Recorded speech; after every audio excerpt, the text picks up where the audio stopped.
নিয়ন্ত্রণ হারিয়ে বাস ঢুকে গেল মসজিদে, ঘটনাস্থলেই বাবা ছেলে নিহত। পরিবার নিয়ে ঈদ উদযাপন করতে বাসে করে নানা শ্বশুরবাড়ি ময়মনসিংহের হালুয়াঘাটে যাচ্ছিলেন পারভেজ মিয়া, বয়স 40। এই সময় সড়কের পাশে একটি মসজিদে ঢুকে যায় চলন্ত বাসটি। এই ঘটনায় পারভেজ ও তার 8 বছর বয়সী ছেলের মৃত্যু হয়েছে। আহত হয়েছেন অন্তত 15 জন। আজ সকাল 7টার দিকে তারাকান্দা উপজেলার ময়মনসিংহ ও হালুয়াঘাট সড়কের তালদিঘি এলাকায় এই দুর্ঘটনা ঘটে। পারভেজ মিয়া নারায়ণগঞ্জের সিদ্ধিরগঞ্জের সানারপাড় গ্রামের বাসিন্দা। তিনি একটি পোশাক কারখানায় কাজ করতেন।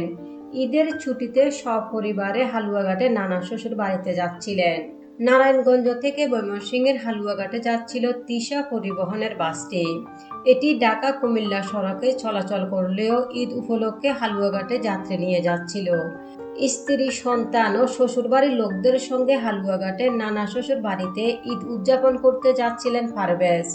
সকাল 7টার দিকে তারাকান্দা উপজেলার পশ্চিম তালদিঘি এলাকায় পৌঁছালে বাসটি নিয়ন্ত্রণ হারিয়ে সড়কের পাশে ফকিরবাড়ি মসজিদে ঢুকে যায়। এই ঘটনায় বাসের সামনের অংশ দুমড়ে মুচড়ে যায়। এই সময় অন্তত 15 জন যাত্রী আহত হয়েছেন। তাদের ময়মনসিংহ মেডিকেল কলেজ হাসপাতালে পাঠানো হয়েছে।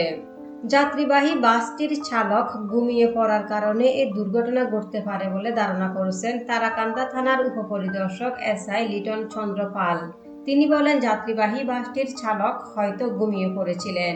এই কারণে নিয়ন্ত্রণ হারিয়ে বাসটি মসজিদের ভেতরে ঢুকে গেলে হতাহতের ঘটনা ঘটে। পুলিশ জানায়, লাশ দুটি উদ্ধারের পর তারাকান্দা থানায় নেওয়া হয়েছে। সেই সঙ্গে বাসটিও জব্দ করা হয়েছে। তবে দুর্ঘটনা কবলিত বাসটির চালক ও তার সহকারী পালিয়ে গেছেন।